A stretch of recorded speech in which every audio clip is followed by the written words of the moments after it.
Bismillahirrahmanirrahim. Assalamualaikum warahmatullahi wabarakatuh. Alhamdulillahilladzi 'allama bil qalam 'allamal insana ma lam ya'lam. Wassalatu wassalamu ala sayyidina Muhammadin khairil anam wa ala alihi wa sahbihi, amma ba'du. Faqala rabbi shrah li sadri wa yassir li amri wahlul 'uqdatam min lisani yafqahu qawli. Rabbi zidni 'ilma warzuqni fahma bi rahmatika ya arhamar rahimin. Nawaina at-ta'alluma wat-ta'lim wat-tadhakkura wat-tadhkir wan-naf'a wal-intiba' wal-ifadata wal-istifada wal-hassa 'ala tamassuki bi kitabillahi wa sunnati rasulih wad-du'a ila al-huda wad-dalalata 'ala al-khair ibtigha'a wajhillahi wa mardatihi wa qurbihi wa thawabihi subhanahu wa ta'ala. Alhamdulillah, Allah masih memberikan kepada kita semua nikmat istiqamah, nikmat beriktikaf di masjid ini. Maka mudah-mudahan Allah subhanahu wa ta'ala menerima seluruh pahala amal ibadah kebaikan kita di bulan Ramadan tahun ini. Salawat serta salam semoga selalu tercurahkan kepada baginda besar Nabi kita Muhammad sallallahu alaihi wasallam, yang karena beliaulah kita bisa memaknai bulan Ramadan dari tahun ke tahun untuk bisa menjadi lebih baik lagi. Maka mudah-mudahan di hari kiamat kelak Allah subhanahu wa ta'ala menakdirkan kita bisa berjumpa dengan beliau dan kita berada di belakang naungan syafaat beliau. Amin Allahumma amin. Hadirin jamaah Masjid Al-Khair dan yang mendengarkan rahimani wa rahimakumullah, Rasulullah SAW bersabda dalam hadisnya yang diriwayatkan oleh Imam Tirmidzi dan Abi Dawud, yang mana Rasulullah SAW bersabda, "Man salaka tariqan yaltamisu fihi ilman, sahalallahu lahu tariqan ilal jannah." Barang siapa yang dirinya itu selalu haus akan ilmu, hadir ke tempat majelis-majelis ilmu, baik di bulan Ramadan ataupun di luar bulan Ramadan, maka disebutkan di dalam hadis itu, sahhalallahu lahu tariqan ilal jannah. Allah mudahkan dirinya untuk bisa masuk ke dalam surga. Jadi orang yang cinta akan ilmu, ilmu tidak ada batas usianya. Orang yang selalu hadir di majelis-majelis ilmu, baik dia hadir di majelis seperti saat ini kita datang, ataupun dia hadir di dalam handphonenya untuk melihat ceramah-ceramah, yang penting di dalamnya dia belajar ilmu agama Islam, maka disebutkan oleh hadis Nabi Muhammad SAW tersebut, sahhalallahu lahu tariqan ilal jannah. Allah mudahkan dirinya untuk masuk ke dalam surga. Jadi Allah berikan jalan dan dipermudah untuk menuju surga. Kita nggak tahu jalan menuju surga itu apa, bahkan tidak tahu apakah amalan sholat 5 waktu kita ini bisa kita andalkan. Ingat disebutkan di hadis yang sahih Bukhari Muslim, ada seseorang yang membanggakan ibadahnya sehingga dia beribadah ta'abbud selama 500 tahun lamanya. Disebutkan di kitab Riyadhus Shalihin, hadis riwayat Bukhari Muslim. Ketika di hari kiamat dia dimasukkan ke dalam surganya Allah karena rahmatnya Allah. Masuklah engkau ke dalam surga karena rahmatmu. Protes, ya Rabb, selama ini aku 500 tahun beribadah kepadamu, tapi masuk surga karena rahmatmu. Kenapa bukan karena amal ibadahku? Lalu disebutkan di terusan hadis itu, Allah mengatakan, memerintahkan kepada para malaikat untuk mencongkel satu matanya saja, ditimbang dengan ibadahnya yang 500 tahun, mana yang lebih berat? Seketika itu juga ketika ditimbang amalnya, yang lebih berat adalah matanya, satu bola matanya saja. Ini berarti apa? Rahmat, nikmat, kasih sayang Allah. Lalu karena seseorang tersebut di hadis itu ya, di hadis yang panjang Bukhari Muslim, karena dia proteskan kepada Allah, ingin masuk surga karena amal ibadahnya, bukan karena rahmatnya Allah, karena kasih sayangnya Allah. Lalu kemudian Allah memerintahkan kepada para malaikat untuk memasukkan si hamba tersebut ke dalam neraka Allah. Berarti kita selama kita di penjelasan kemarin sudah saya jelaskan, sujudnya kita, sholatnya kita, anggap aja kita ini setoran syukur kepada Allah. Apa sih balasannya? Padahal sebenarnya di dalam ayat Allah Subhanahu wa taala Allah berfirman apa? Allah berfirman, sesungguhnya aku menciptakan hamba-hambaku ini untuk beribadah kepadaku. Jadi percuma kita membanggakan umroh kita, haji kita, zakat kita, sedekah kita, sholat lima waktu kita, zakat kita, puasa kita, tapi kalau masuk surga pengen masuk karena amal ibadah, hati-hati, bisa seperti fulan tersebut. Sudah dicontohkan oleh Nabi kita Muhammad SAW. Maka mudah-mudahan Allah memasukkan kita ke dalam surganya Allah karena rahmatnya Allah. Amin, Allahumma amin. Rahmat itu kasih sayang Allah. Maka ma'asyiral hadirin, di perjumpaan kita hari ini yaitu permulaan tafsir surat Yasin. Yang pertama adalah ayat Allah Subhanahu wa taala yang berbunyi a'udzu billahi minasyaitonir rajim. Bismillahirrahmanirrahim. Yasin. Satu ayat ya, dengan dua huruf. Seperti halnya di surat Al-Baqarah, Alif Lam Mim, 3 huruf. Atau surat lagi, Alif Lam Ra. Ada lagi, Hamim, ya. Atau lagi Nun. Potongan-potongan surat ya, awal surat itu dengan rangkaian huruf ya. Lalu kemudian para ulama menafsirkan ini adalah Allah memulai surat ini dengan huruf Yasin. Nah, ini yang namanya Hamim barusan disebut ya. Pada surat-surat sebelumnya telah diceritakan mengenai awal surat yang dimulai dengan huruf-huruf abjad. Pada kesimpulannya disebutkan bahwa pendapat yang terkuat terhadap Allah Subhanahu wa taala menetapkan huruf-huruf itu dimaksudkan untuk peringatan, membangkitkan minat seseorang membaca Al-Qur'an. Kadang kalau kita dengar imam baca surat Yasin sebentar saja sudah pikirannya sudah wah atau ini. Padahal belum tentu bisa jadi imam Bismillahirrahmanirrahim Yasin Allahu Akbar. Boleh gak seperti itu di dalam ilmu fikih? Boleh. Sudah, surat termasuk surat pendek ya. Jadi di dalam tafsir para ulama surat Yasin ini sama dengan surat-surat yang lain. Jadi seperti halnya beberapa surat di dalam Al-Quran itu dibuka dengan huruf abjad seperti Alif Lam Mim, Ra, Hamim, Nun dan lain sebagainya. Maka ada yang berpendapat, ulama-ulama berpendapat huruf-huruf itu adalah nama dari surat. Surat Yasin, surat yang pertama apa?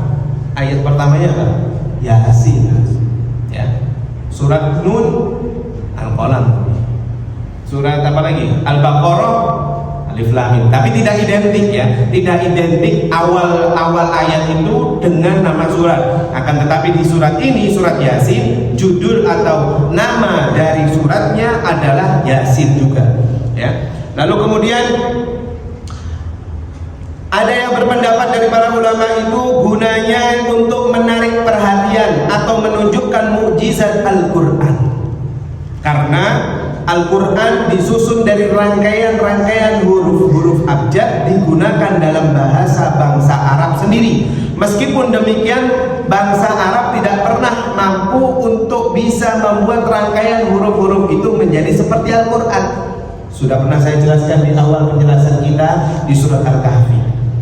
Saya sudah pernah memberitahu bahwasannya belum tentu orang Arab sendiri yang ada di negara Arab itu paham makna arti dari Al-Quran, belum tentu. Kecuali mereka yang memang belajar ilmu Al-Quran ya. Karena ini kalamullah, firman Allah, wahyu Allah, gak mungkin bisa difahami oleh semua orang. Berbeda dengan kita melihat informasi, berita yang ada di televisi atau di HP, kita bisa langsung paham apa artinya. Coba Yasin, saya mau tanya, siapa yang tahu arti Yasin sekarang di sini? Gak bisa diketahui kecuali harus belajar ilmu tafsir dulu. Itu loh kekuatan dari Al-Quran Azza wa Jalla ya. Al-Quran yang diturunkan oleh Allah Kemudian masyaallah hadirin, para ahli tafsir juga menafsirkan alif lam mim. Ayat pertama surat Al-Baqarah ini terdiri dari huruf-huruf yang lepas, alif lam mim. Sebagaimana pada surat-surat Makkiyah banyak yang dibuka dengan huruf-huruf lepas seperti alif lam mim ra, alif lam mim ra, ha mim kaf ha ya ain shad dan lain-lain. Surat-surat, nah saya mau tanya ini, surat-surat yang ayatnya awal suratnya itu seperti yang barusan cuma terdiri dari huruf-huruf itu, ada berapa surat? Siapa yang tahu? Dalam Al-Quran ada berapa surat sih? Allah menurunkan berapa surat? 114 surat. 29 surat di Al-Quran itu awal ayatnya yaitu seperti ini, alif lam mim ha mim, satu apa? Hanya abjad, kata-kata, kalimat atau huruf-huruf abjad saja. Ya. Para ulama mengatakan huruf-huruf di dalam surat itu disebut dengan singkatan atau muqatta'ah, huruf yang terputus-putus. Ya. Lalu kemudian para ahli mufassir lainnya berpendapat yang pertama ada yang menyerahkan saja. Arti Yasin ini sudah nggak tahu kecuali hanya Allah. Alif lam mim, saya nanya ke ahli Najib mungkin apa arti alif lam mim? Jawabannya bisa jadi wallahu a'lam bishawab, iya kan? Apa artinya wallahu a'lam bishawab? Hanya Allah yang tahu. Berarti sama dengan para ahli tafsir yang menafsirkan beberapa ayat ini. Para ulama, ya mudah-mudahan termasuk ulama juga. Amin. Ya, yang suka ngomong wallahu a'lam bishawab itu artinya dia separuhnya sudah jawaban, ya. Separuh itu sudah jawaban. Hanya Allah yang tahu. Nah, ini di sini para ulama mengatakan wallahu a'lam bishawab, Allah saja yang mengetahui maksudnya, karena Allah lah yang menurunkan. Lalu kemudian ada lagi yang menafsirkan, mufassir menafsirkan dengan lain-lain pendapat. Di antaranya ada yang berpendapat bahwasannya huruf-huruf itu adalah isyarat singkatan dari Allah. Alif lam mim, alif itu asal katanya Allah, lam Jibril, mim Muhammad. Artinya Allah menurunkan firman-Nya lewat malaikat Jibril kepada Nabi Muhammad SAW. Itu menurut para ahli, sebagian ahli tafsir selain yang wallahu a'lam bishawab tadi. Ada yang menafsirkan seperti itu. Ada lagi yang menafsirkan alif lam ra. Apa artinya? Ada beberapa ulama tafsir ngomong wallahu a'lam bishawab, hanya Allah yang tahu. Tapi ada lagi yang menafsirkan alif lam ra itu artinya alif, ya, alifnya itu Allah, ra-nya lam, alifnya itu ana, lamnya itu Allah, ra-nya itu Rahman. Berarti apa? Allah Maha Pengasih. Jadi singkatan-singkatan ini, ya, surat-surat yang mana ada singkatan atau tersusun hanya beberapa dengan beberapa huruf saja, itu disebutkan ada maknanya masing-masing selain kalimat wallahu a'lam bishawab, ya. Lalu kemudian diriwayatkan di dalam hadis Tirmidzi, Abi Dawud, Rasulullah SAW bersabda, sesungguhnya di setiap sesuatu itu ada hatinya. Manusia punya hati, hewan punya hati. Di dunia ini, bumi ini ada hati. Hatinya dunia di mana? Makkah, Al-Mukarramah. Al-Quran ini ada hatinya. Apa itu? Hatinya Al-Quran adalah surat Yasin. Disebutkan dalam hadis yang sahih riwayat Tirmidzi. Qalbul Quran Yasin. Jadi dalam satu Al-Quran ini, dalam hatinya mana? Jantungnya mana? Surat Yasin. Ya. Lalu kemudian disebutkan arti surat Yasin ini pada surat-surat sebelumnya yang sudah kami jelaskan tadi, ya. Menurut ulama seperti itu. Lalu kemudian menurut Ibnu Abbas, siapa yang tahu Ibnu Abbas? Ahli tafsir Ibnu Abbas. Anaknya Abbas. Siapa Abbas? Abbas adalah pamannya Nabi Muhammad SAW. Ibnu artinya anaknya. Seperti anak saya, Ibnu Mustafa, saya Ibnu Ahmad bin. Nah, ini Ibnu Abbas, namanya Abdullah bin Abbas, tapi Rasulullah menjuluki dia itu Ibnu Abbas. Kenapa Pak Rasulullah menjulukinya Ibnu Abbas? Supaya membedakan dengan nama Abdullah yang lain. Makanya disebut Ibnu Abbas. Beliau adalah ahli tafsir dan beliau meriwayatkan 1600 hadis Nabi. Siapa beliau? Beliau adalah sepupunya Nabi Muhammad SAW, yang mana Rasulullah mendoakan kepada Ibnu Abbas, kepada Abdullah bin Abbas ini ketika kecil, semoga engkau ketika dewasa mendapatkan kelebihan wawasan ilmu tafsir. Dan benar doanya Rasulullah mustajab, ahli tafsir. Sekarang orang-orang kalau umroh ke Taif plus Taif, ada Taif. Nah dengar ya barangkali ya, Taif plus Taif. Nah di Taif itulah tempat pertama kali Nabi Muhammad keluar dari kota Mekah dan dilempari oleh penduduk Taif. Nah ini penduduk Taif, lalu sehingga Nabi Muhammad keluar darahnya, sehingga malaikat langit dan bumi turun menawarkan untuk melipat penduduk Taif. Rasulullah ngomong, tidak usah, sesungguhnya mereka tidak mengerti siapa diriku. Itu kota Taif, kota yang sangat bersejarah. Nah di kota Taif itu dimakamkan Ibnu Abbas. Siapa Ibnu Abbas? Sepupunya Rasulullah yang ahli tafsir. Makanya kalau ada plus Taif, umroh plus Taif, itu biasanya ziarah ke makamnya Ibnu Abbas radhiyallahu anhu.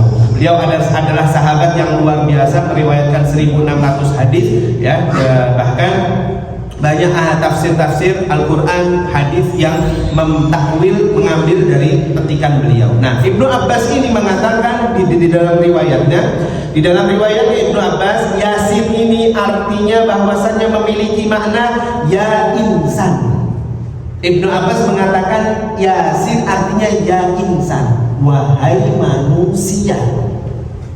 Siapa yang dimaksud oleh Ibnu Abbas di sini? Beliau, yakni yang dimaksud dengan kata Yasin atau ya insan di sini adalah Nabi Muhammad Sallallahu Alaihi Wasallam. Ini adalah ucapan sumpahnya Allah kepada Al-Quran untuk kepada Nabi Muhammad SAW. Jadi di dalam surat ini ada sesuatu yang, di surat Yasin ini ada sesuatu yang Allah bersumpah bahwasannya apabila di situ mengancam diri keselamatan Nabi Muhammad, maka nanti ada risikonya. Ya. Lalu Ibnu Abbas mengatakan artinya ya insan. Ada pendapat ulama-ulama lain yang mengatakan Yasin itu artinya ya Sayyidil Bashar. Tetap siapa sih kembalinya? Ya Sayyidil Bashar, ya insan, ya Qamar. Siapa dia? Dialah Nabi kita Muhammad Sallallahu Alaihi Wasallam. Ya. Lalu di ayat yang kedua, wal Qur'anil Hakim, demi Al-Quran yang penuh hikmah. Kalau bahasa Inggrisnya by the way Quran. Ya, harus sedikit-sedikit bahasa Inggris. Jadi by the way Quran, demi, ya kata Allah, demi Al-Quran yang penuh hikmah. Para ulama mengatakan Allah berfirman di sini, ya yang dimaksud sumpah di sini di ayat kedua, wal Qur'anil Hakim. Aku bersumpah kata Allah demi Al-Quran yang penuh hikmah. Yang apa arti penuh hikmah? Para ahli tafsir mengatakan yang artinya Al-Quran ini pasti benar dan tidak ada sedikit pun salah. Jadi ada orang yang mengatakan Al-Quran ini salah, maka kafir hukumnya, keluar agama Islam. Ya. Jadi di sini Allah bersumpah wal Qur'anil Hakim. Allah bersumpah dengan Al-Quran yang penuh hikmah. Ada beberapa arti hikmah yang diartikan para pendapat ahli tafsir, yaitu kata hikmah di sini muhkam, berarti yang artinya pasti benar dan tidak ada sedikit kebatilan. Ya, wal Qur'anil Hakim.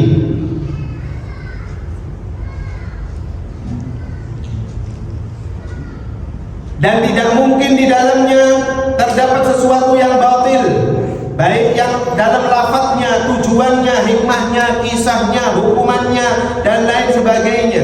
Jadi apabila ada sifat ancaman di dalam Al-Quran, atau ada kisah di dalam Al-Quran, atau ada hikmah di dalam Al-Quran, pasti benar, dan itu wajib diyakini oleh seluruh umat Islam. Ya. Wal Qur'anil Hakim, innaka laminal mursalin. Innaka, ini karena memang Yasin ini memang dikategorikan adalah surat yang memang sering dibaca ya oleh ahli sunnah wal jamaah khususnya. Tapi Yasin itu tidak harus dibaca malam Jumat saja ya ma'asyiral hadirin. Tidak ada dalil yang mengatakan Yasin itu wajib malam Jumat, tidak, tapi diperbolehkan sesering mungkin. Tidak wajib, tidak berkaitan dengan waktu. Seperti surat Al-Kahfi. Surat Al-Kahfi disunahkan di hari Kamis dan di hari Jumat, malam Jumat dan di hari Jumat. Sunnah, bagus ya.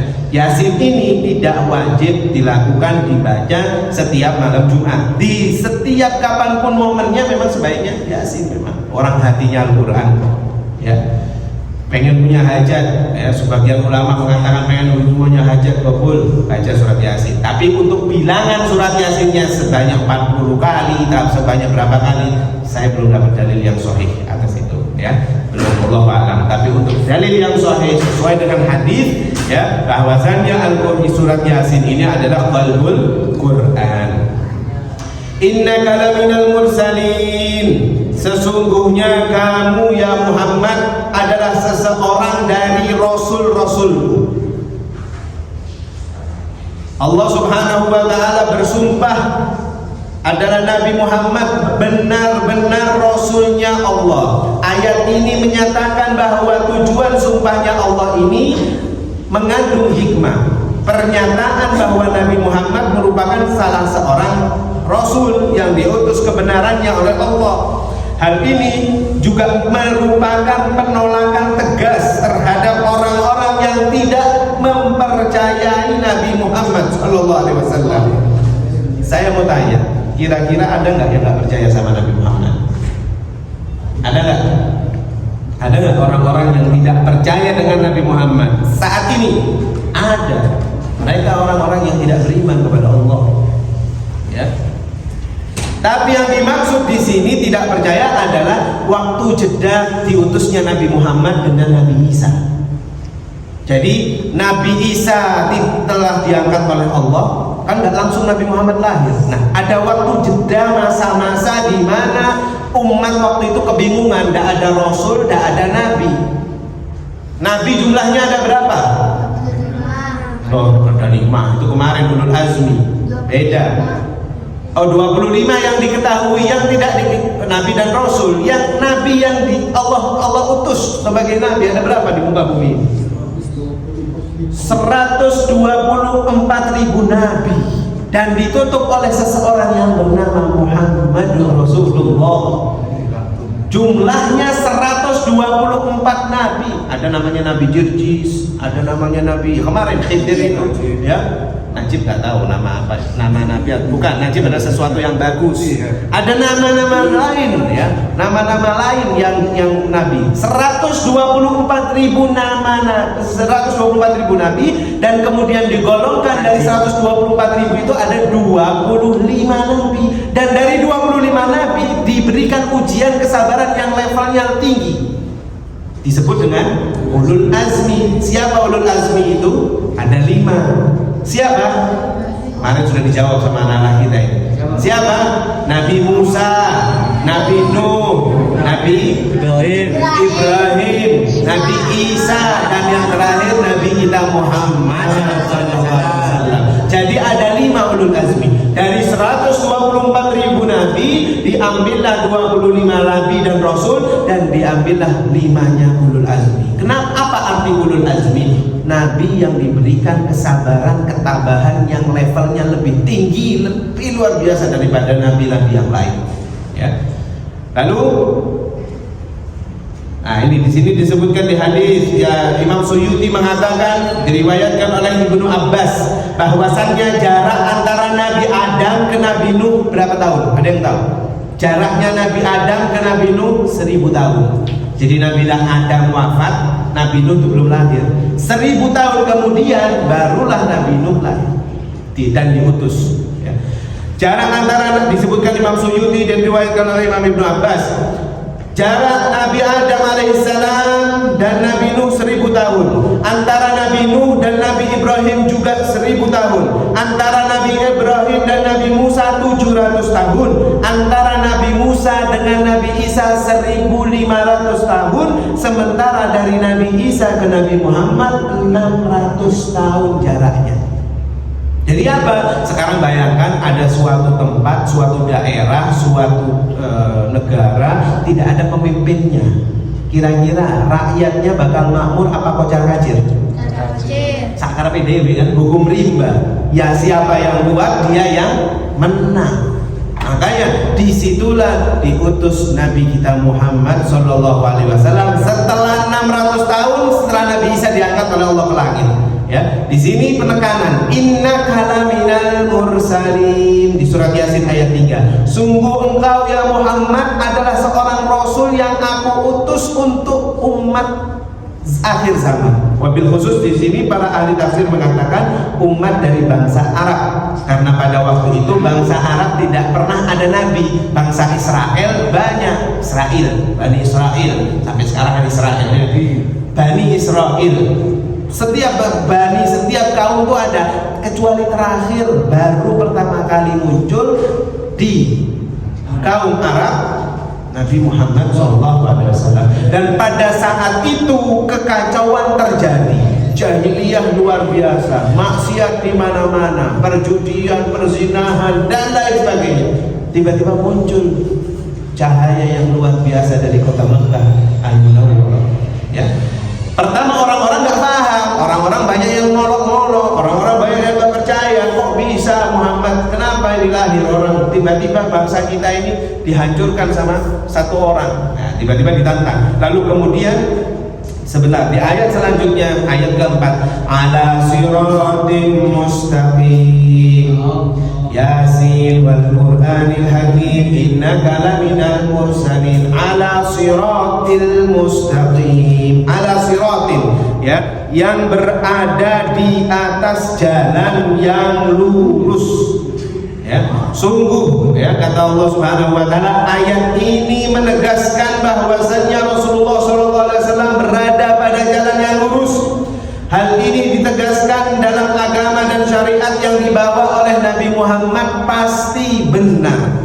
Salah satu ciri risalah Nabi Muhammad selalu berada pada jalan yang lurus, kebenaran yang dibawa itu jelas. Nabi Muhammad membawa agama Islam ini jelas, ya. Kebenaran yang dibawa Nabi Muhammad jelas tanpa mencampur adukkan antara kebenaran dengan kebatilan. Seperti yang kemarin sudah saya bahas, STNJ, sholat terus maksiat jalan. Sholat iya nyolong iya, sholat iya zina iya. Gak apa-apa, kayak ben adil. Kemarin ya ada yang jawab, ben adil. Tapi Nabi Muhammad tidak mengajarkan ini. Sesuatu yang batil tidak bisa dicampur adukkan dengan yang hak. Yang batil itu batil, yang hak itu hak. Jadi ada yang mengatakan kemarin kan di sini lagi wudu ya. Jadi ngomong ben adil, gak apa-apa nolong, gak apa-apa narkoba, sing penting sedekahne sing akeh. Jadi ben imbang tuh dari kiamat. Do ditadino apa dagang, dibuat dagangan ini, jual beli, dibuat apa ya, pirpiran. Jadi kayak timbangan. Gak apa-apa kok sing akeh marang ngono tobat, marang kok gak bisa. Gak apa-apa dadi wong apik. Gak iso nutup aurat, tapi sing penting sedekah iya, salat iya, puasa iya. Nek melambung terlihat terbuka auratnya gak ada masalah, Allah Maha melihat kok. Sing penting hatinya yang terhijab. Loh, ya ndak bisa, Bro. Iya, Bro.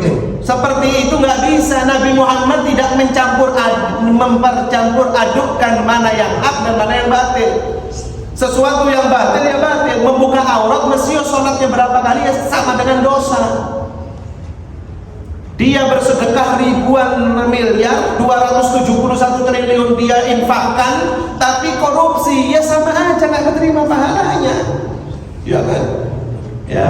Jadi percuma apabila seseorang bersedekah tapi ujung-ujungnya ya korupsi. Atau dia berbuat sholat 5 waktu tapi ujung-ujungnya dia nyolong. Atau gak apa-apa gak poso Ramadan, sing penting golek nafkah anak istri di rumah bisa makan. Gak bisa. Yang hak itu hak, yang batil itu batil. Makanya disebutkan di ayat keempat surat Yasin ini, Nabi Muhammad tanpa mempercampur adukkan antara kebatilan dengan kebenaran. Ya. Lalu syariat Nabi Muhammad tidaklah cenderung mengikuti hawa nafsu, tetapi senantiasa mendorong manusia menuju ke dalam kebahagiaan dunia dan akhirat. Maka jangan sampai salah kaprah ketika persepsi ada orang-orang gak apa-apa, gak jilbaban, sing penting atine terhijab. Oh gak bisa, gak bisa. Sing penting sholatnya 5 waktu, tahajudnya pola, oh itu gak usah. Loh, ini Allah yang mengatakan. Ustadz-ustadz itu hanya menyampaikan, para ulama hanya menyampaikan saja. Masa mau nutup aurat kerudungannya ketika sudah dikafani? Kan jangan seperti itu. Apakah mungkin ada seseorang wanita yang dia tidak berhijab ketika dia hidup, tapi ketika dia jenazah dia tolong saya wasiat jangan ditutupi biar malaikat kenal? Ada seperti itu? Menantang malaikat ini lah berarti. Pasti mereka yang masih tidak berhijab, tidak kerudungan di dalam masa hidupnya, pas meninggal dunia, tolong mau ketemu malaikat. Ya kan? Nah, sebelum berjumpa dengan malaikat kubur, ayo tutup aurat Anda. Ya. Jadi apapun kebaikan yang dilakukan, tapi kalau masih melanggar syariat, dikhawatirkan oleh para ahli tafsir, oleh para ulama, dikhawatirkan pahalanya juga nggak keterima. Maka mudah-mudahan Allah memberikan hidayah kepada orang-orang tercinta kita, kepada sanak famili kita yang masih belum mendapatkan hidayah, semoga segera mendapatkan hidayah dan kita semua tetap di dalam naungan hidayahnya Allah. Amin Allahumma amin. Tanzilal Azizir Rahim. Ya. Litundhira, nah di sini di ayat selanjutnya surat Yasin. Litundhira qauman ma undhira aba'uhum fahum ghafilun. Agar kamu memberi peringatan kepada kaum yang bapak-bapak mereka belum pernah diberikan peringatan, kata Allah. Ya, karena itu mereka lalai. Di ayat kelima surat Yasin ini, Al-Quran diturunkan kepada Nabi Muhammad. Para ahli tafsir menafsirkan hikmahnya penurunan Al-Quran antara lain untuk memberikan peringatan kepada bangsa Arab khususnya yang belum pernah saat itu diutus Nabi dan Rasul. Ya. Lalu kemudian datanglah Nabi Muhammad dalam bangsa Arab ini, mereka bingung, ini belum pernah terjadi. Sebelum bapak-bapak kita ini belum ada Nabi. Setelah Isa kami percaya ada Isa, tapi kok iso ngaku-ngaku Nabi? Seperti sekarang, beberapa tahun yang lalu di Bogor atau di mana, ada yang mengaku Imam Mahdi. Iya KTP ini jenenge Imam Mahdi, tapi bukan Imam Mahdi yang bakal membunuh Ya'juj Ma'juj, belum. Atau ada yang ngomong saya Nabi setelah berapa kasus ya di Indonesia ya? Saya Nabi setelah Nabi Muhammad. Naudzubillah min dzalik. Di Jawa Barat di mana ditangkap kan? Sudah jauh sudah di Al-Quran Allah sudah mengatakan khatimul anbiya wal mursalin, sudah selesai. Penutup dari 124.000 nabi tadi itu sudah selesai. Nabi kita Muhammad SAW selesai wassalam. Tidak ada perdebatan lagi. Nah, ketika itu ada Nabi Muhammad, kaum Arab jahiliyah dulu bingung. Ini gak mungkin. Gak ada Nabi, gak percaya mereka dengan diutusnya Nabi Muhammad. Tapi di sini di surat Yasin ayat 5 Allah memberikan penekanan bahwasannya iki Rasul yang tak utus untuk kalian kaum Arab. Ya. Lalu kemudian dalam ayat ini disebutkan kerusakan moral bangsa Arab pada waktu itu akibat sifat lalai dalam hati mereka. Hati yang lalai ialah hati yang tidak melaksanakan kewajiban yang harus dilakukan. Mereka adalah bangsa Arab keturunan Nabi Ismail yang ketika hidupnya di kota Mekah. Mereka belum mengenal syariat yang membawa manusia kepada kebahagiaan hidup di dunia dan akhirat. Akhir kata, adapun kaum itu mengaku pengertian khusus ditujukan kepada bangsa Arab saja, tapi ini bisa dijadikan untuk seluruh umat Islam dan seluruh umat manusia. Lalu kemudian, laqad haqqal qawlu ala aktsarihim fahum la yu'minun. Di ayat yang ke-7 Allah berfirman, sesungguhnya telah pasti berlaku perkataan ketentuan yang terhadap kebanyakan manusia itu tidak beriman. Berarti apa? Di ayat ini Allah memberikan kalau kalian tidak percaya ini Rasulku Muhammad ibni Abdillah ini Rasulku, maka kata Allah di sini litun apa? Laqad haqqal qawlu ala aktsarihim fahum la yu'minun. Kalian tidak beriman. Lihatlah habis gini kata Allah. Ya. Lihatlah nanti balasan yang akan kalian terima. Menurut para ahli tafsir di tafsir Jalalain, balasan yang dimaksud di sini di surat Yasin ayat 7 artinya azabnya Allah pasti akan mereka dapatkan kalau mereka tidak menerima Nabi Muhammad sebagai nabi. Apakah zaman sekarang ada orang-orang yang tidak percaya Nabi Muhammad? Tadi saya sudah katakan ada, di antaranya orang kafir, orang mukmin, orang muslim, ada yang tidak beriman, ada yang tidak percaya Nabi Muhammad. Jangan sampai. Tapi ada kemarin-kemarin ini Ramadan ya, viral itu alhamdulillah Al-Quran sengaja dirobek, masukkan kampus, ketangkep ngomongnya karena cuma bayaran toh. Tapi saya Islam, dia ngomong seperti itu. Loh, ini berarti ciri-ciri sifat munafik. Naudzubillah, berarti zaman sekarang masih ada orang Islam yang naudzubillah berkedok dan banyak. Alhamdulillah, Allah mahdina fiman hadait ya Rabb. Semoga Allah memberikan hidayah kepada kita semua hingga akhir ajal. Karena bisa jadi orang itu baik selama hidupnya, tapi alhamdulillah ketika akhir hayatnya meninggalnya suul khotimah. Tapi bisa jadi ketika orang itu ketika dalam maksiat masa hidupnya dia dengan narkoba, dengan maksiat, dengan judi, dengan zina, dengan minuman keras, tapi bisa jadi akhir hayatnya dia husnul khotimah. Di antara salah satu dosa yang paling besar di mata Allah adalah membuka aibnya sendiri. Hati-hati. Yang punya masa lalu, yang punya sesuatu, yang punya masa buruk, jangan pernah Anda ceritakan kepada orang lain meskipun istri anak Anda. Ayahmu dulu ini, ayahmu dulu ini. Jangan pernah. Anda membuka aib Anda berarti Anda sudah menantang Allah. Allah sudah nutup aib kita. Sudah Allah terima taubat kita. Nah, kenapa kok aib kita buka kepada orang lain? Jangan pernah kita ceritakan kepada orang lain. Di antara salah satu dosa besar adalah menceritakan aib diri sendiri kepada orang lain. Maksudnya supaya ojo jadi kayak awakku biyen. Jangan. Gak bisa. Semua pasti ada jalannya. Jangan pernah kita menceritakan aib kita kepada orang lain. Jangan pernah. Karena Allah sudah menutup rapat-rapat aib kita. Lah kok bisa dibuka? Allah marah, Allah gak suka, Allah benci. Makanya sifat taubat nasuha itu adalah seseorang yang memang dia taubat, dia gak mau cerita pernah dosa, pernah melakukan maksiat, tapi hanya Allah yang tahu. Nah kalau sudah yakin hanya Allah yang tahu, Allah pasti menutup rahasia Anda sampai hari kiamat, sampai di hadapan orang-orang. Ketika rekaman sudah di padang mahsyar itu rekaman dari awal balik sampai meninggal kan direkam kan? Rekaman kan ada Raqib Atid. Ditayangkan keburukan kita, kebaikan kita selama kita hidup, ya.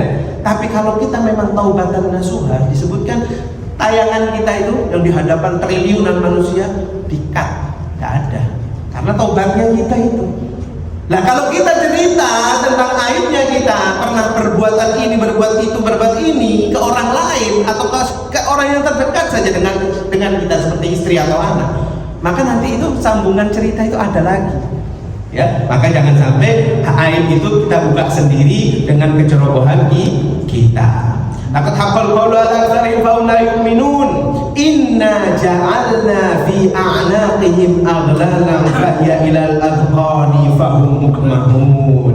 Di ayat yang ke-8 Allah berfirman, Allah mengatakan sesungguhnya kami telah memasang belenggu di leher mereka, lalu tangan mereka diangkat ya ke dagu, maka mereka itu merasa ternada. Jadi ada nanti orang-orang yang Allah tangannya itu dirantai, diborgol, dagunya ditaruh seperti ini, dan lehernya ditaruh dengan sesuatu yang berat menghadap ke belakang. Jadi ngangak gini, ketarik bahasanya gini. Jadi sudah tangannya ke borgol, borgolnya bukan di Kapolsek, bukan di Polres. Nanti di hari kiamat ada orang-orang yang memang sudah diborgol sama malaikat, tangannya itu ditaruh di atas dagu, kemudian lehernya ini dengan sesuatu yang berat menghadap ke belakang. Gini, suruh sambil jalan sampai dicemplungkan ke neraka. Siapakah mereka ini? Ya, laqad haqqal qaul inna ja'alna fi a'naqihim aghlalan fa ya ilal adqani fa hum muqmahun. Kemudian diberikan perumpamaan bagi orang-orang yang tidak mau beriman, ya, tidak mau beriman, seolah-olah belenggu, ya, belenggu telah dipasang di dalam leher mereka, tangan diangkat sampai ke atas atas dagu. Dengan demikian muka mereka itu selalu tertengadah. Apa tertengadah? Tertengadah. Dangak itu tadi bahasa Inggris timurnya itu dangak ya. Suruh jalan terus. Tidak dapat menoleh ke kanan dan tidak dapat menoleh ke kiri untuk mengambil perbandingan. Belenggu itu dieratkan, dipasang benar-benar oleh Allah sehingga tidak memungkinkan kepalanya bisa bergerak sama sekali. Allahu Akbar. Ya. Dan seandainya kebenaran itu, ini siapa? Ini kepada orang-orang yang memang tidak mau beriman kepada Allah. Menurut riwayat, ayat ini pada mulanya diturunkan sehubungan dengan niat Abu Jahal bersama dua orang temannya dari Bani Makhzum. Ya. Abu Jahal pernah bersumpah bila melihat Muhammad sedang sholat di Baitullah, ia akan menjatuhkan batu besar ke atas kepalanya. Ini riwayatnya, tafsirnya seperti itu. Pada suatu hari dilihat Nabi sedang sujud di depan Baitullah, di depan Ka'bah. Lalu kemudian dilihatnya Nabi sedang sujud, di tangannya Abu Jahal dengan kaum Banu Makhzum itu tadi sudah rencana, sudah sumpah mau naruh batu yang besar di atas kepala Nabi Muhammad. Lalu tiba-tiba sudah siap batu yang cukup besar. Ketika batu itu diangkat dan mau dilemparkan ke arah Nabi yang sedang sujud, ia menjadi ragu-ragu. Jadi gemeteran tiba-tiba. Yang tadinya berani Abu Jahal dengan kaum Bani Makhzum ini udah rencana mau menembak, tiba-tiba kayak ragu, deg-degan, dan tiba-tiba mata dari kaum Bani Makhzum ini buta. Sudah mau melempar Nabi, gak jadi, tapi terus gak kelihatan apapun. Balik ke Abu Jahal, laporan, aku udah kelihatan Muhammad. Tiba-tiba mataku ini ada singa atau apa disebutkan. Kemudian seorang dari Bani Makhzum ini bercerita kepada Abu Jahal dan ngomong, gak sanggup aku gak bisa melempar karena tiba-tiba seketika itu juga aku buta, gak kelihatan Muhammad itu mana. Lagi sujud ini kelihatan, ngangkat batu, pas mau lempar langsung buta. Ya, Allah Rabbi. Seandainya batu itu ia lemparkan, ya, binatang itu pasti menerkamnya.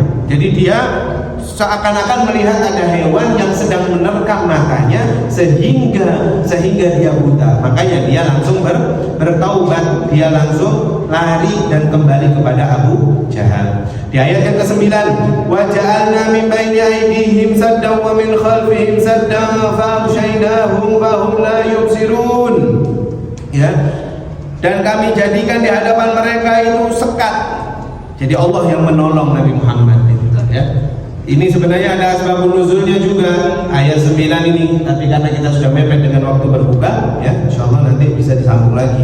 Jadi ketika Nabi Muhammad sedang diteror oleh kaum Quraisy, Rasulullah keluar mau hijrah ke Madinah, beliau mengangkat pasir tanah, ya, ke al-gujo yang sedang nyenderkan badannya, disender, tapi dilempar oleh Nabi Muhammad. Wa ja'alna min baini aydihim saddan wa min khalfihim saddan fa aghshaynahum fa hum la yubsirun. Dan sesungguhnya mereka itu tertidur sehingga mereka tidak dapat melihat jalan hidayah. Tiba-tiba al-gujo yang besar itu tidur semuanya. Nabi Muhammad SAW dengan Sayyidina Abu Bakar Siddiq bisa pergi dari rumah dan tidurnya di ranjang beliau digantikan oleh siapa? Sayyidina Ali bin Abi Thalib karamallahu wajhahu. Lalu di ayat yang terakhir, wasawa'un 'alaihim a'andartahum am lam tunzirhum la yu'minun. Dan sama saja, ya kata Allah, dan sama saja bagi mereka apakah engkau memberikan peringatan kepada orang Quraisy, orang kafir. Sama saja ya Muhammad, engkau memberikan peringatan kepada mereka ataupun engkau tidak memberikan peringatan kepada mereka, mereka tidak mungkin beriman. Seperti yang sudah saya bahas di perjumpaan kita surat Al-Kahfi, ya. Percuma kita sudah memberikan ucapan, kita sudah memberikan ilmu, sudah menyampaikan, Nabi Muhammad sudah menyampaikan, para ulama sudah menyampaikan, tapi masih orang itu belum dapat hidayah, ya sama aja nggak bisa. Berarti apa? Harapannya semoga Allah Subhanahu wa taala menurunkan hidayah kepada orang tersebut supaya hatinya dulu. Hati ini kan bukan dari batu. batu saja kalau kena air tetes demi tetes berhari-hari bertahun-tahun bisa bakal lobang. Bagaimana dengan hati yang hanya segumpal darah? Maka mudah-mudahan Allah Subhanahu wa taala memberikan perubahan kepada kita semua, perubahan yang baik, perubahan menjadi orang-orang yang bertakwa, perubahan orang-orang yang bisa bertaubat taubatan nasuha di bulan Ramadan tahun ini, dan mudah-mudahan Allah Subhanahu wa taala menerima ibadah kita semuanya insyaallah. Rabbana taqabbal minna innaka antas samiul alim wa tub alaina innaka antat tawwabur rahim. Allahumma iftah lana futuhal arifin, faqihna fid din wa yu'allimna ta'wil wa lana nafsuhu wa lana nafsuhu salih wa niyatin salihah wa ila hadratin nabi sayyidina Muhammadin sallallahu alaihi wasallam bisri al-asrar al-fatihah.